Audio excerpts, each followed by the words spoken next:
Hablaremos de medicina basada en la evidencia con un ejemplo en pediatría. ¿Qué es la medicina basada en la evidencia? La medicina basada en evidencia es la integración de las mejores investigaciones junto con el conocimiento y experiencia previos y tomando en cuenta los valores de los pacientes para tomar una decisión clínica y aplicársela a mi paciente.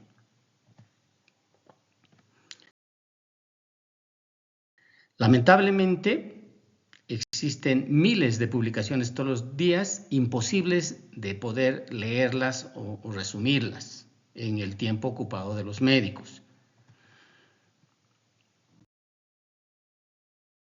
Pero ¿por qué leemos los médicos? Porque el avance de la ciencia es vertiginoso. Un tratamiento que servía hace un mes puede ser que no sirva ahora, o pueden haber nuevos descubrimientos y publicaciones justamente ahora.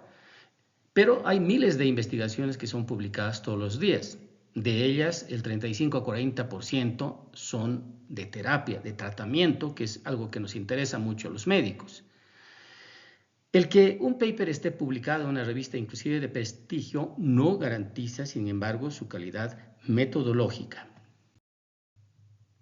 Bien, vamos por los pasos de la medicina basada en la evidencia. Lo primero es formular una pregunta adecuada de investigación, luego hacer mi búsqueda de la información, luego apreciar críticamente esta información y finalmente aplicársela a mis pacientes. Bien, ¿cómo planteamos la pregunta correcta de información? Primero, tenemos un escenario clínico o problema. En este caso es un niño de 5 meses con fiebre y tos desde hace 3 días y al examen clínico presenta taquipnea, roncus y sibilancias con una saturación del 80% y se concluye un diagnóstico de bronquiolitis. Yo quiero indagar por un tipo de tratamiento para estos niños con bronquiolitis. Se recomienda actualmente que la pregunta sea formulada con la sigla PICO en una estrategia de mejorar y acortar la pregunta. En este caso, la P viene de paciente o problema y para el presente caso o ejemplo, nuestro problema o pacientes son lactantes con bronquiolitis. La I de intervención, en este caso yo quiero indagar por la solución salina hipertónica al 3% en esta entidad. La C de comparación, ¿contra qué voy a comparar el anterior tratamiento? Contra placebo u otro tipo de tratamiento. Y la O viene de outcome o resultado en inglés y en este caso yo quisiera indagar si este tratamiento reduce la dificultad respiratoria o bien los días de internación. Entonces, habiendo estructurado mi pregunta de esa manera, queda así. En niños con bronquiolitis, ¿es efectivo el tratamiento con solución salina hipertónica comparada contra placebo o solución fisiológica?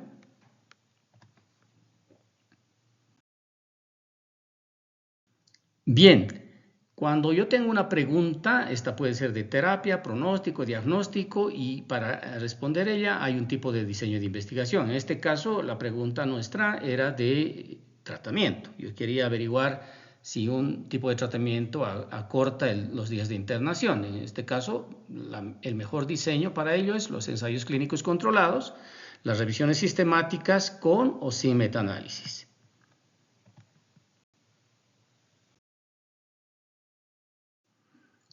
Bien, el segundo paso, una vez formulada mi pregunta, es buscar la información de manera sistemática.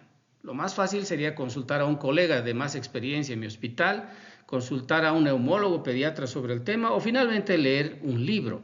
Pero ¿cuál es el problema con las opciones anteriores? Primero, que no están metódicamente organizadas, no tienen un grupo de comparación. El colega, su especialista puede mencionarme lo que tiene en su conocimiento de experiencia y no necesariamente esto es evidencia. Si uso un libro, este puede estar desfasada en el tiempo. Se ha visto que libros de texto de última edición, solo al traducirse pueden llevar un atraso de 2-3 años y un libro no se escribe de un día para otro. Entonces, por lo tanto, libros de texto de última edición en español traducidos pueden tener información sobre diagnóstico y tratamiento de hace 10 años, es decir, a veces pueden estar recomendando un tratamiento ya inexistente o abolido, entonces por lo tanto no es una buena idea en la pregunta nuestra. Bien, actualmente el avance de la informática, sobre todo en esta generación, ha hecho que la búsqueda electrónica sea una cosa rutinaria. Si yo voy a buscar información primaria, es decir, las investigaciones así sueltas, las investigaciones publicadas en forma de paper en revistas, un gran problema va a ser que son miles de artículos sobre este tema en miles de revistas, por ejemplo 4.000 en Medline. Entonces, esto es una gran cantidad. Cada investigación puede tener defectos metodológicos y además va a requerir una valoración crítica de la información, que probablemente a veces yo no la tenga, no tenga como conocimiento la valoración crítica. Pero para solucionar esto está la información secundaria, que ya da información digerida, elaborada por expertos, por ejemplo el Cochrane Library y el TRIP.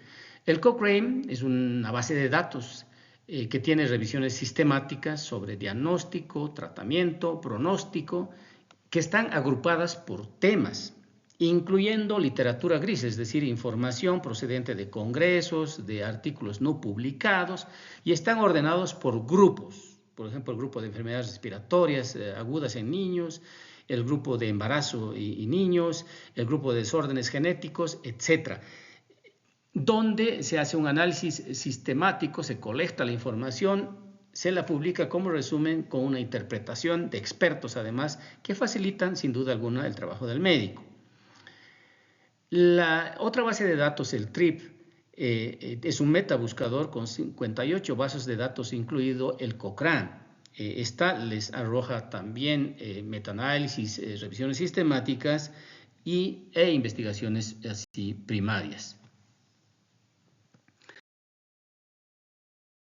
Bueno, habiendo mencionado que la información secundaria es una información elaborada por expertos en diferentes áreas que facilitan nuestra comprensión sobre algunos temas porque está interpretada. Además, hay otras revistas como el ACP Journal Club que sí publican eso, Evidence Based Medicine también. El Journal of Pediatrics, que es una revista, tiene un apartado donde también analiza investigación por expertos y la da digerida.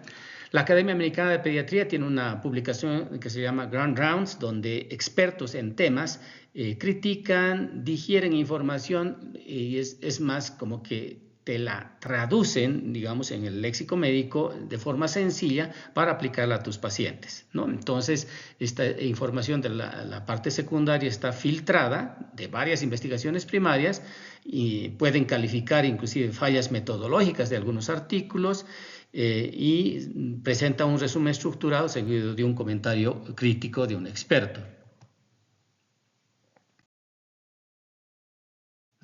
Otras investigaciones secundarias son las guías de práctica clínica, realizada, por ejemplo, por sociedades científicas. La Academia Americana de Pediatría realiza y publica guías de práctica clínica en algunos aspectos, sobre todo de controversia. Y bronquiolitis ha sido uno de los temas controversiales porque se han ensayado miles de tratamientos y muchos de ellos no efectivos.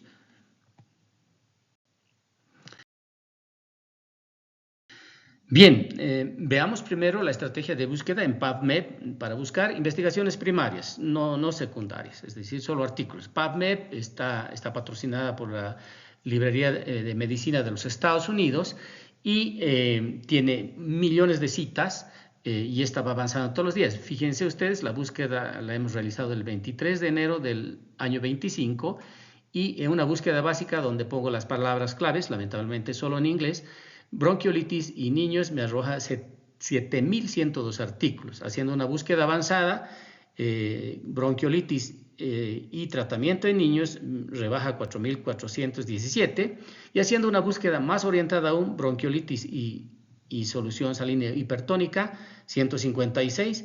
Voy a limitar más aún mi búsqueda, bronquiolitis, solución salina y ensayos clínicos, es decir, como la mejor prueba para este tipo de pregunta, 56. yo debería leer los resúmenes, que el PubMed te ofrece los resúmenes gratuitos solamente, muy pocos artículos tienen la gratuidad para entrar al artículo completo, pero en la lectura de los resúmenes puedo aislar realmente los que sí me van a servir para mi pregunta de investigación. Bien, buscando ya información secundaria, aquí está el TRIP, que tiene un icono de pico. Fíjense, esta palabra que habíamos dicho que la P viene de population o población, en este caso eran niños.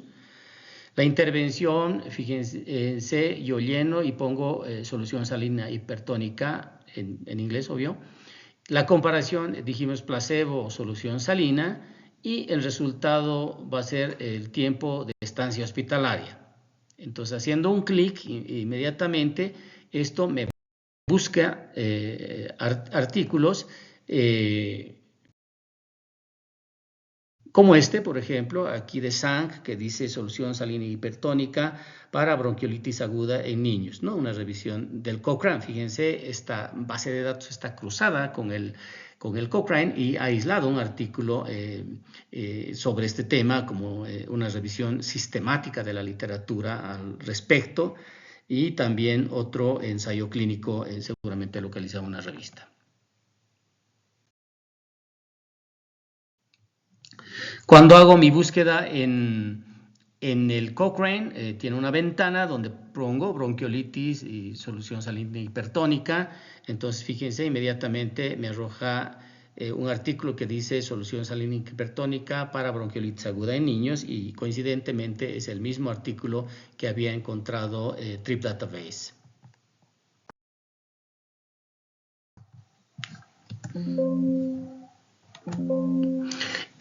Otro lugar de búsqueda es el Grand Rounds de la Academia Americana de Pediatría, donde expertos publican revisiones específicas. Fíjense acá, por ejemplo, hay de cardiología, de gastroenterología, pero nuestro interés era colocando en el buscador bronquiolitis, y aquí nos salen algunos artículos de oxígeno de alto flujo, reduce, por ejemplo, seguramente la dificultad respiratoria en niños con bronquiolitis, los corticoides para niños con bronquiolitis y asma, y oxígeno de alto flujo versus CPAP para bronquiolitis. Y seguramente son artículos donde han revisado evidencia científica adecuada, ensayos clínicos, y un experto dirá su opinión al respecto. Justo acá hay un artículo, fíjense, analizado por la Academia Americana de Pediatría. Dice solución salina hipertónica para niños no acorta el tiempo de estancia. Y en su comentario dice el tratamiento con solución salina hipertónica permanece controversial, mientras otros estudios están de acuerdo que es una terapia segura, porque pues solo solución salina. No hay un acuerdo sobre su efectividad. Hay una heterogeneidad en los métodos de diagnóstico, las poblaciones que se han metido a los estudios. Seguramente hay una variabilidad, lo que no permite tomar una decisión contundente.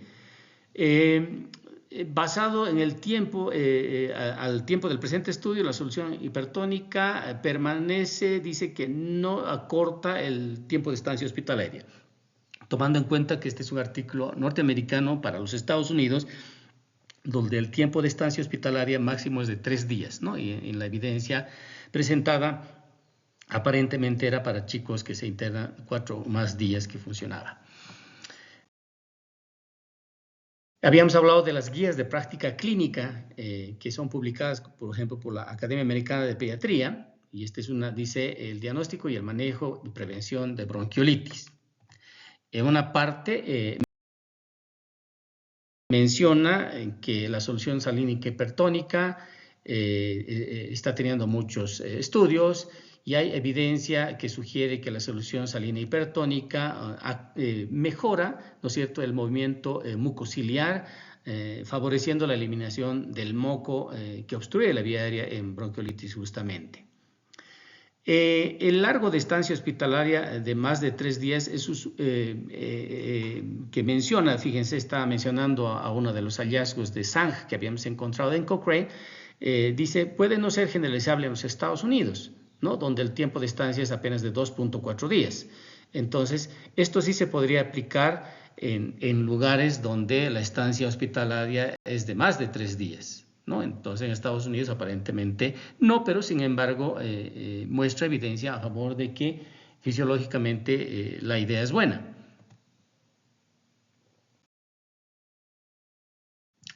Algunas revistas primarias para buscar artículos primarios, no digeridos en este caso, solo artículos con investigaciones aisladas, son estas en pediatría. Están American Journal of Disease of Childhood, Archives of Disease on Childhood, British Medical Journal, Journal of Pediatrics, etc., ¿no? que hay acceso electrónico a estas revistas. En nuestro escenario clínico habíamos hallado una evidencia en Cochrane Library, habíamos hallado un artículo sobrepuesto en TRIP porque era de Cochrane, habíamos hallado un comentario en American Academy of Pediatrics Graham Brown y una guía de práctica clínica de la Academia Americana de Pediatría que decía que en entornos de más de 3 días podría aplicarse, pero no en Estados Unidos. Bien. Este es un resumen cuando hacemos la búsqueda. Un primer paso dice, podría ser los libros de texto o podría ser, por ejemplo, una base de datos secundaria como el TRIP, como hemos usado. ¿Se encontró la respuesta o no? En el caso de libros de texto no encontramos la respuesta que queremos porque los libros de texto están atrasados. Entonces vamos a hacer uso de bases de datos de revisiones sistemáticas como el Cochrane, por ejemplo.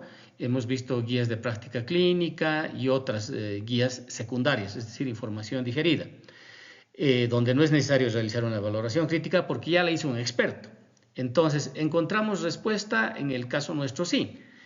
Si no encontraras respuesta, pues ni modo, entonces sí, ahí vas a tener que ir a buscar al PubMed investigaciones primarias, pero que sí van a requerir una valoración crítica, que es un obstáculo más, ¿no es cierto? Entonces, ese es más o menos el algoritmo de cómo buscaríamos información en medicina basada en la evidencia. Bien, una vez que ya tenemos aislados nuestros artículos o la información, el siguiente paso es hacer la valoración crítica de la información obtenida.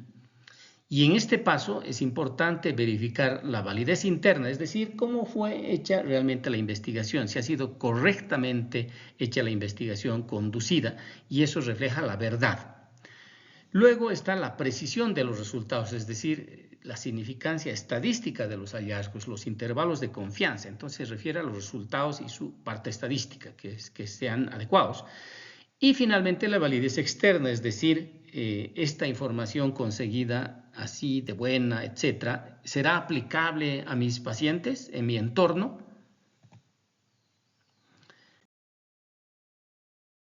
Para ello es importante conocer esta jerarquía de la evidencia. Fíjense donde en la base está la experiencia personal, que puede tener muchos sesgos, los comités de expertos, etcétera, porque no es una buena evidencia, está basada solamente en la opinión de expertos.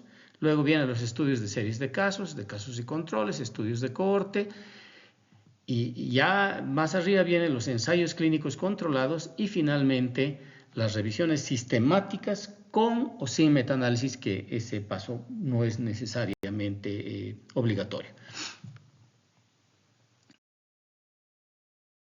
Bien, ¿qué criterios utilizo para hacer la evaluación crítica de la información ya encontrada? Habíamos dicho que una pregunta era, ¿los resultados del estudio son válidos? Que era la validez interna. Entonces, esto evalúa la calidad metodológica del estudio, si hubieron sesgos, si es un ensayo clínico, por ejemplo, si hubo aleatorización, no hubo, si hubo cegamiento, que es básico en un ensayo clínico. ¿Cuáles fueron los resultados del estudio? Es decir, la magnitud y la precisión. Entonces, eso es importante desde el punto de vista estadístico. Si ha habido significancia clínica, el impacto que van a tener los resultados, ¿no es cierto? Y la significancia estadística, la diferencia entre los grupos que se han estudiado, con una magnitud mínima de azar soportado máximo del 5%. Los resultados del estudio son aplicables a mi contexto, en el país donde yo vivo, esa es la validez externa. Entonces, ese es el grado con lo cual los resultados se mantienen como verdaderos, más allá de la investigación original. Bien, para repasar un poquito rápidamente, los ensayos clínicos controlados lo que hacen es, a partir de una muestra, donde seleccionan una muestra, hacen mediciones de muchas características en una línea de base: la edad, el sexo, el grado de enfermedad, una serie de variables en este grupo, y luego este grupo es dividido aleatoriamente, es decir, al azar, en dos grupos: uno que va a recibir el tratamiento y otro que va a recibir el placebo. Pero este paso es fundamental, la aleatorización, es decir, que los pacientes van por sorteo a ambos grupos, de manera que no caigan los pacientes con alguna condición más en un grupo que en otro, si no estaríamos comparando dos grupos diferentes. Después de ello hay que aplicar la intervención. En el caso nuestro le damos solución salínica hipertónica al 3% a un grupo, y al otro le podemos dar placebo u otro tratamiento. Y existe una condición que se llama doble ciego, que es que los pacientes asignados a cada grupo no saben qué tratamiento recibirán, y el investigador tampoco sabe el grupo al cual están asignados los pacientes, para no sesgar el resultado y la respuesta, en este caso que era días de internación. Entonces, el ensayo clínico, si ustedes se fijan, es un experimento básicamente, ¿no? Es un pequeño experimento.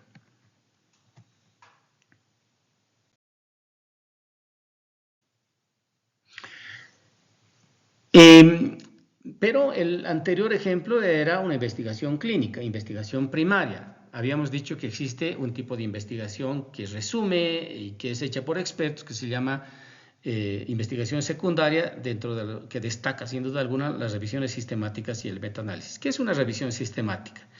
Es una recolección no sesgada de estudios originales, primarios, ¿no es cierto?, de gran calidad, pero que tienen una misma pregunta de investigación, es decir, quieren responder lo mismo. En el caso nuestro, todos los artículos que van a una revisión sistemática sobre solución salina hipertónica habrían tenido que hacer experimentos en grupos de pacientes con esta droga comparada contra placebo u otra droga, todos en el mismo afán, con los mismos pacientes y en poblaciones parecidas, para dar información fiable en ausencia de resultados definitivos, porque los estudios primarios me decían que no sirve o sirve mucho, entonces yo estoy dudando qué acción tomar. Entonces, por lo tanto, esto va a dilucidar las contradicciones, porque esto es una revisión de muchos ensayos clínicos en este caso. Usa diversos estudios que sean similares en términos de diseño, de población y resultados examinados. Entonces, esa es una revisión sistemática.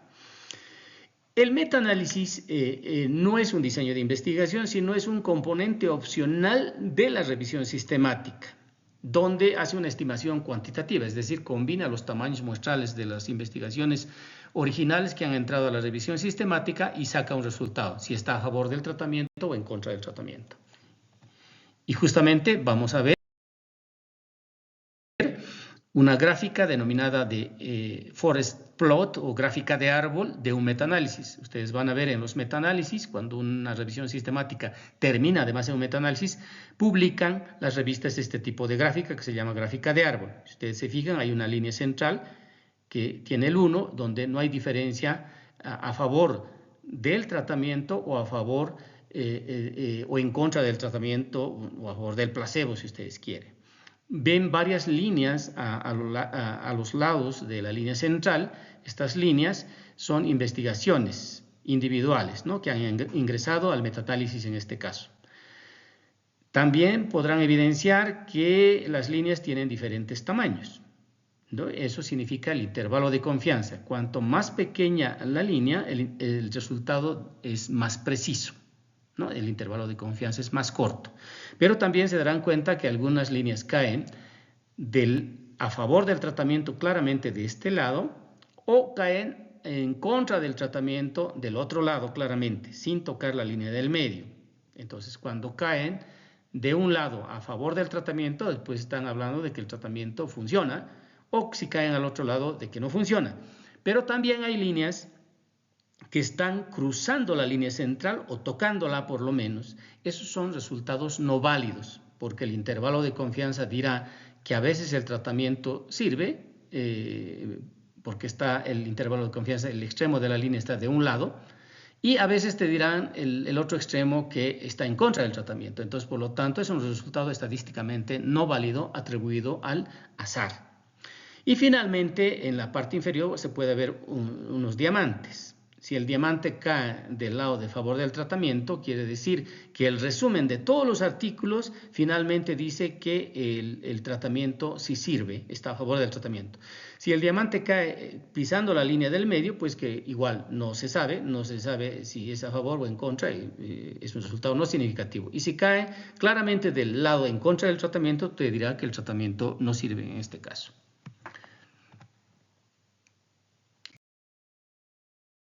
En el escenario clínico que habíamos puesto como ejemplo, encontramos revisiones sistemáticas en Cochrane y en TRIP. Encontramos un ensayo clínico que decía que sí ahorra estancia hospitalaria, pero en entornos donde la internación dura más de 3 días, no en Estados Unidos.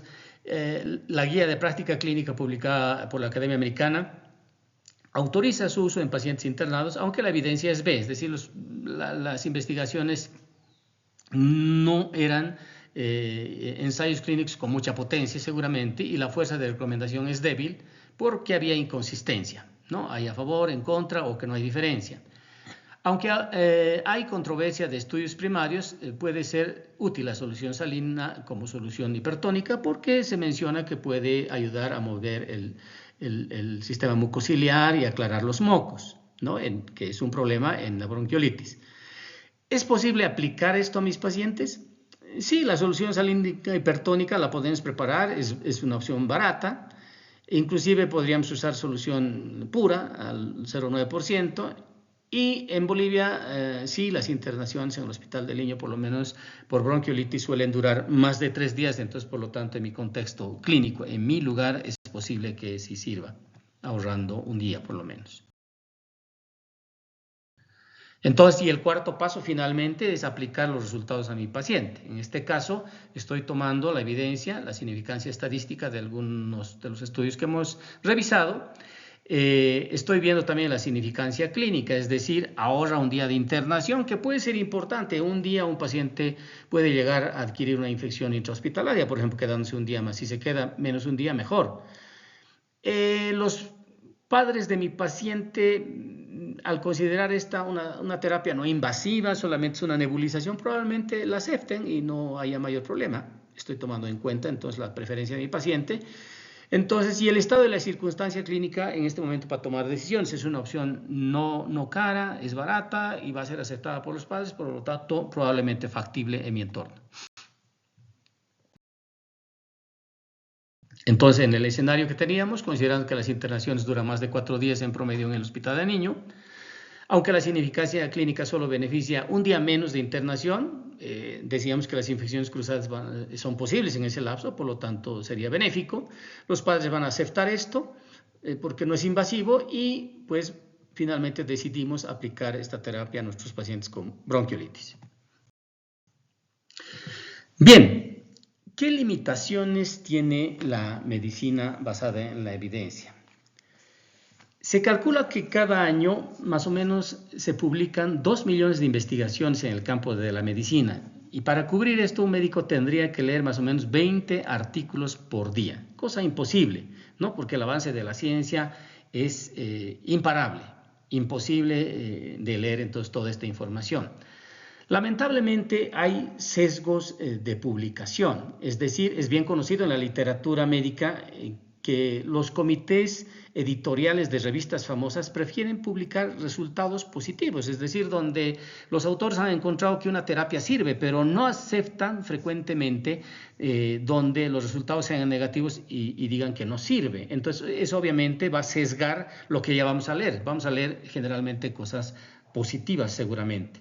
Por otro lado, los ensayos clínicos grandes en vacunas, en medicamentos, son patrocinados frecuentemente por casas farmacéuticas que están interesadas obviamente en los resultados. Y este aspecto es importante visualizarlo, ¿no es cierto?, cuando estamos leyendo, porque se hace una declaración de estos aspectos en los artículos. Ahora, no siempre es posible tener ensayos clínicos para todos los aspectos de la medicina. A veces pueden quedar vacíos para algunas enfermedades, no hay suficientes ensayos clínicos y ni modo, vamos a tener que intervenir con evidencia de menor calidad, como estudios de cohorte, de casos y control o series de casos, inclusive a veces. En el campo de la pediatría, por aspectos éticos, por ejemplo, a veces no se hacen ensayos clínicos. No es sencillo poner a niños en un grupo y a otro grupo darle placebo u otra droga porque necesitas autorización de los padres, y el aspecto de bioética es importante en la parte pediátrica porque quienes autorizan estos estudios son los padres.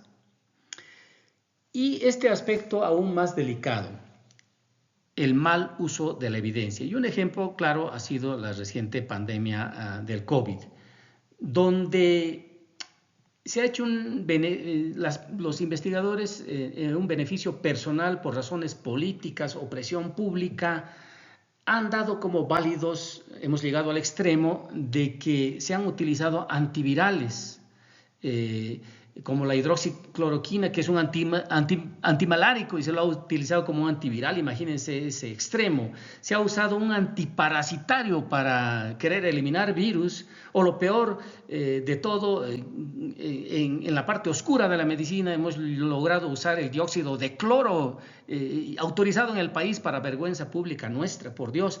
Entonces, haciendo un mal uso de la evidencia solamente basados en tratamientos o en estudios de series de casos y para nada ensayos clínicos válidos. Luego, el avance de la medicina lo ha demostrado que toda esta terapia, incluida la transfusión de plasma fresco congelado, más bien aumentaban el riesgo de morir. Eso es lo que se ha conseguido. Entonces, fíjense cómo a veces se puede hacer mal uso de la evidencia científica. Finalmente, los conocimientos acerca de la estadística básica pueden ser una limitante. Por eso es que hemos incluido esta parte de medicina basada en la evidencia entre los primeros temas de nuestro libro, porque es importante pues que un médico, independientemente de la especialidad que tenga conocimientos básicos de epidemiología clínica, de los diseños de investigación, de aspectos básicos de la estadística, para que le ayuden a comprender las investigaciones que se publican todos los días y aplicársela a sus pacientes de una forma correcta. Eso es todo, gracias.